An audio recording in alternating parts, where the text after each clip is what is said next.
Welcome to the Boar's coverage of the 2026 SU Spring Officer elections, where we are offering all candidates for full-time officer positions an interview with our team ahead of Big Decision Night. I'm Emma Lord, Deputy News Editor at the Boar, and today I'll be interviewing Raven Taylor, running for the position of VP for Education. Welcome, Raven.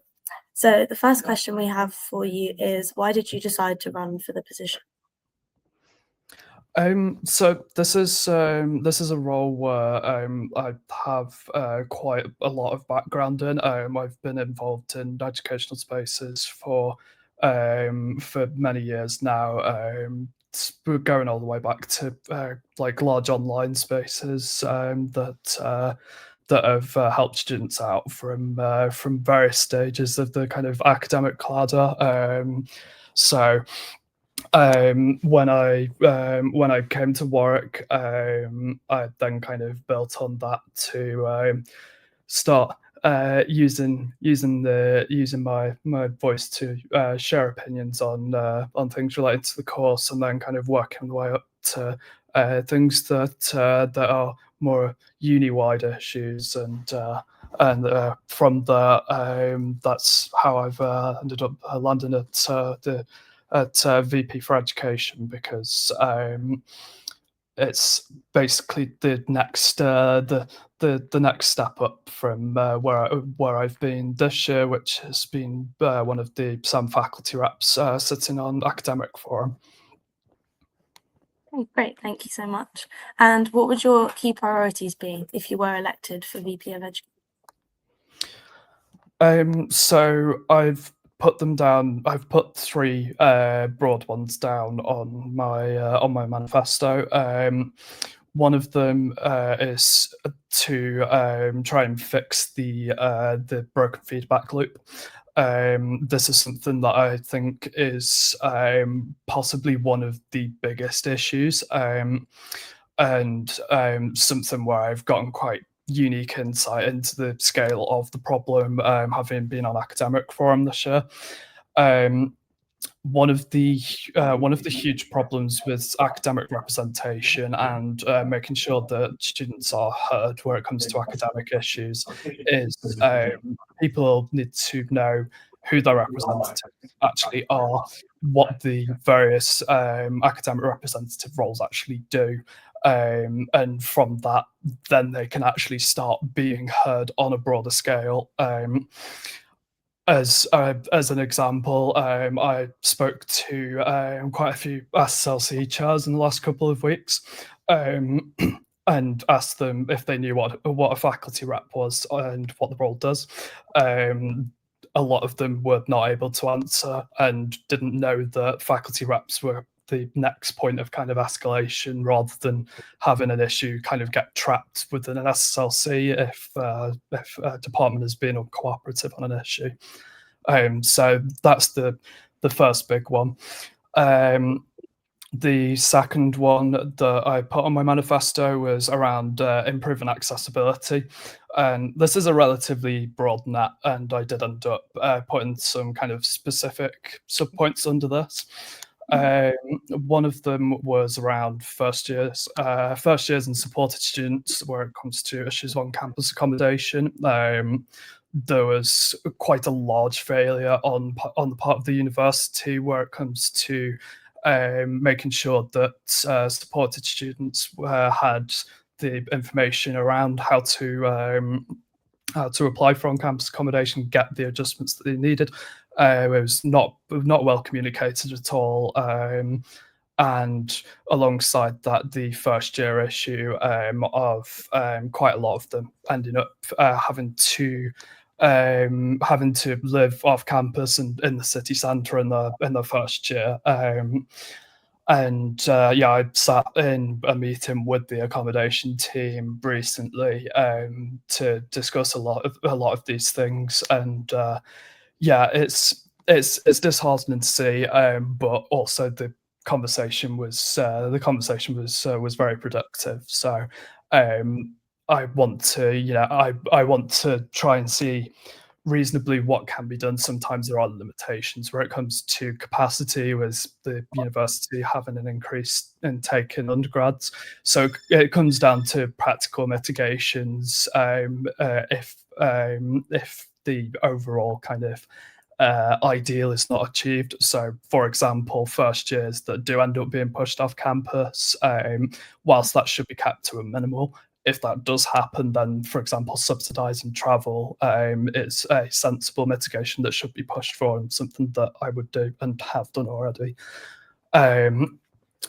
Universal lecture capture also falls under the accessibility point. There are already ongoing discussions about this, and consideration of implementing this within the next year.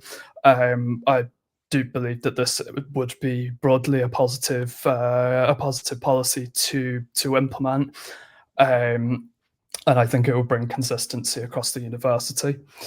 Connected to this is what I've kind of referred to as the scavenger hunt for information around mitigating circumstances, reasonable adjustments, and extensions. That depending on the department that you fall under, like the handbook will have quite drastically varying levels of accessibility to the information. They will also have creative interpretations over how to implement some of the reasonable adjustments and so on. So I want to also push the university and push the departments to make that information clearer to students, and bring it more in line with documents like the Disability Code of Practice. And final part under accessibility is safety in lectures. So this is something that's been being discussed a bit in academic forum recently around the new lecture attendance scanners that are being trialled out at the moment in the Oculus. Whilst on paper there is perhaps scope for better a better safety netting for students that might not be engaging quite as well, there are a lot of concerns around how they're going to kind of get accurate numbers out of these scanners, and that the university pushing to allocate teaching sessions to rooms that might not be big enough for them would be potentially dangerous. Like nobody should be in danger because of an overfull lecture hall. And at the bare minimum, the university needs to be fully clear on everything that they've kind of assessed with this policy. Similarly, there are a lot of people that are concerned that if that this could lead to changes in Central University's policies and expectations around attendance. And especially for international students, this has led to some fears with some people that I've spoken to that this could end up having visa implications. So, yeah, the wording needs to be clarified on that, and the process needs to be very much clarified with great urgency, to be quite honest. And finally, the third big one is trying to improve the learning experience. So student TA expectations. There have been quite a few discussions through various university committees recently around trialing out assessment and feedback templates, which are being kind of trialed and discussed across various departments, basically to give them a bit of a model that they can work on to basically kind of level the playing field and make sure students are aware of what to expect out of their assessments. And also from a TA perspective, and having been a TA myself for the last couple of years, actually understanding properly what the expectations are from a marking perspective as well. I want to push for greater awareness and transparency around these templates and the discussions around them. and a lot of that comes down in part due to I think some of the discussions kind of being dampened a little bit by some departments being very uncooperative on this. The final two bits under improving learning experience comes so independent estranged student support. I have been an estranged student myself since starting my degree.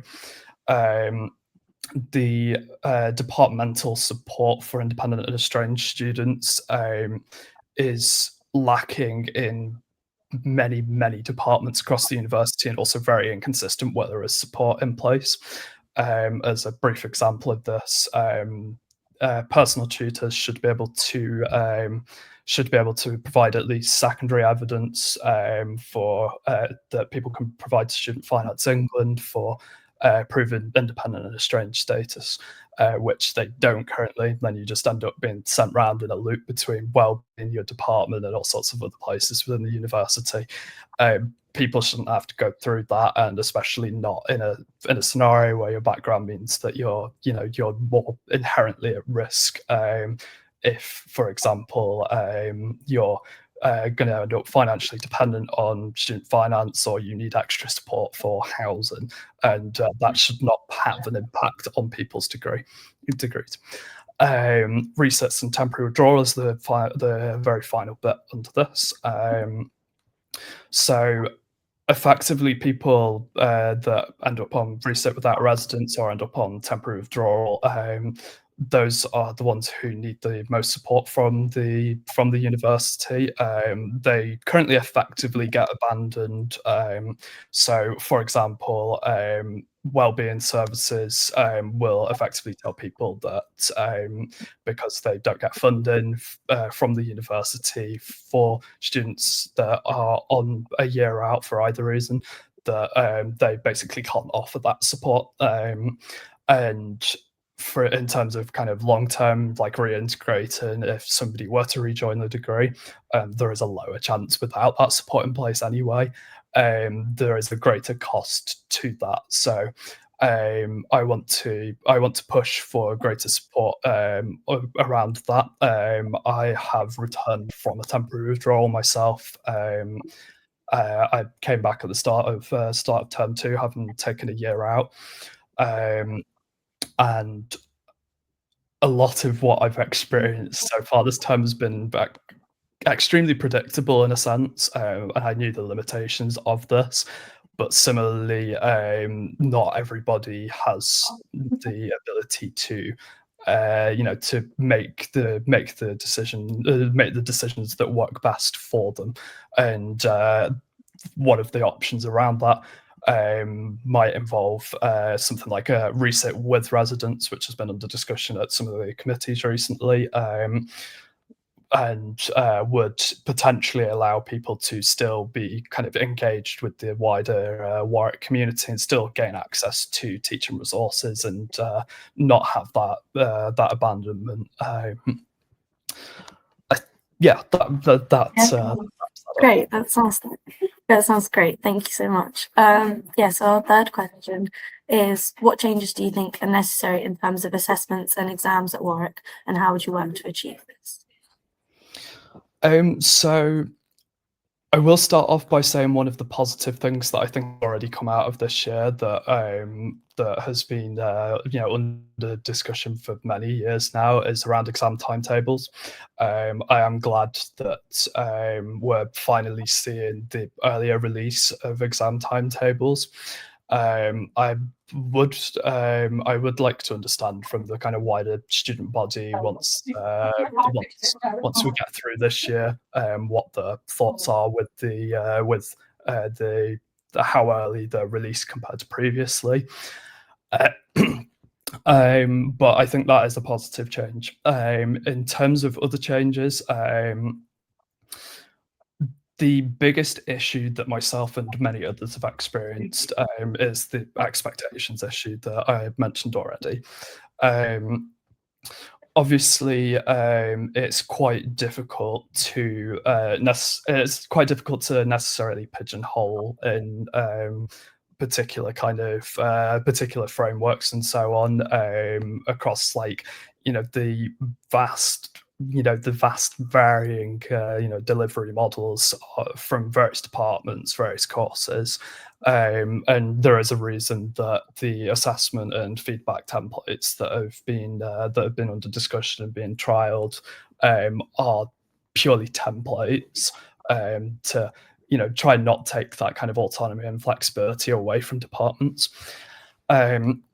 However, the reason that I put that bullet point down on my manifesto is because when people don't know what the expectations of of their courseworks what their courseworks are, what their exams are, then you inherently are not going to get the most out of the learning experience.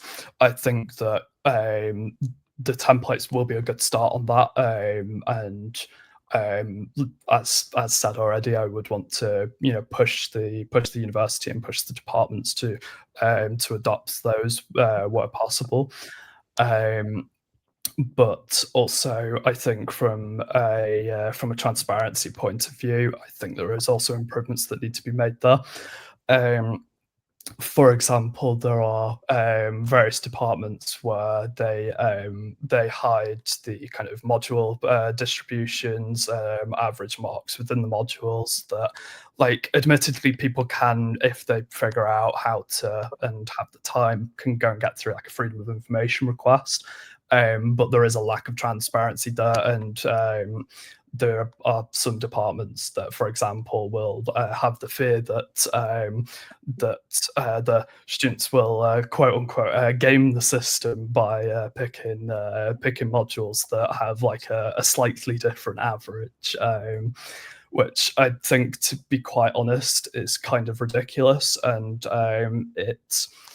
it feeds into a wider thing of power and student voices, because realistically, to be able to hold people accountable, you need to have transparency to know what's going wrong and know who to get in contact with, and that's a big thing that I would like to see improved on. Thank you. You kind of touched on it when you talked about the academic loop, but SSLCs are supposed to be the primary forum for academic feedback at Warwick, but many students feel that their concerns don't often lead to visible change. So how would you ensure that SSLCs lead to tangible outcomes rather than just discussions?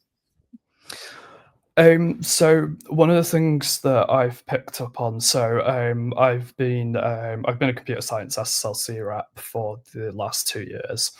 One of the impressions that I've gotten for myself sometimes, and that I understand as some other people have, is that in a sense, it can feel like the book stops at SLC if like a discussion doesn't end up going anywhere.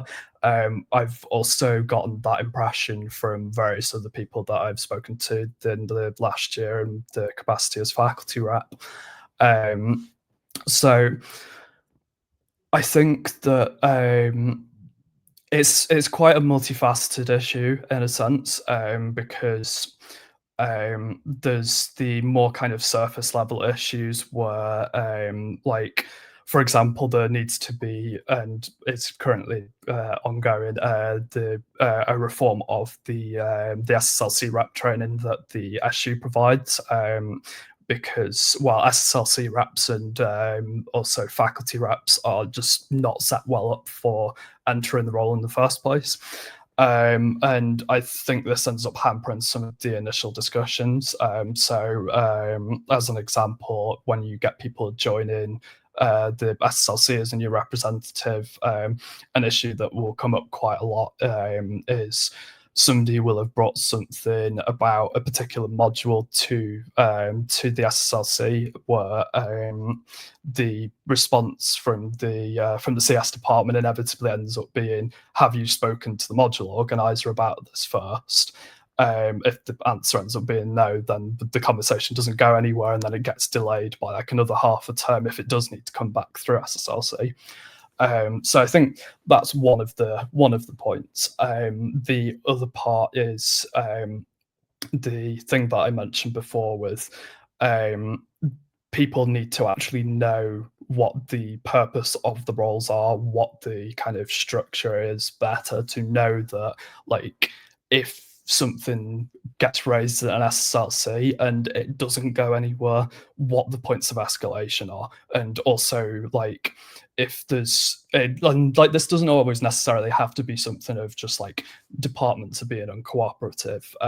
It can be something where it's like it's not strictly within the scope of the department to deal with that issue by themselves, because it could be something that is a uni-wide issue.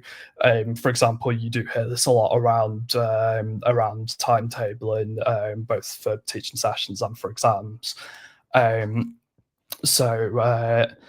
Yeah, this links back to what I was saying with the discussions with some of the SSLC chairs. Like, they don't necessarily know that faculty reps are the kind of point of contact, and that, for example, we sit in on most of the kind of higher up uni committees where we can raise these issues.